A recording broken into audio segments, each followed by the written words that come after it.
सरकारच्या धोरणाने उद्ध्वस्त झालेल्या गिरणी कामगारांचं मोफत घर देऊन पुनर्वसन. धन्यवाद. यानंतर कॉम्रेड गोळभट.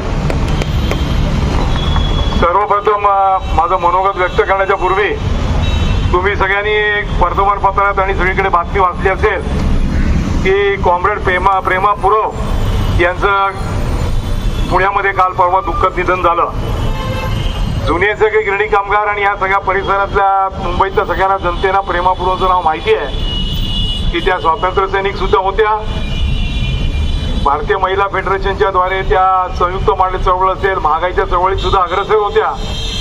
त्याचबरोबर गिरणी कामगारांच्या महिलांना एक पूरक काहीतरी आर्थिक उत्पन्न मिळावं म्हणून खानावळीचं त्यांनी एक अन्नपूर्णा नावाची संघटना सुद्धा उभी केली होती आणि त्या अन्नपूर्णाच्या नावाने त्या पुढच्या काळामध्ये नावारूपाला आल्या होत्या.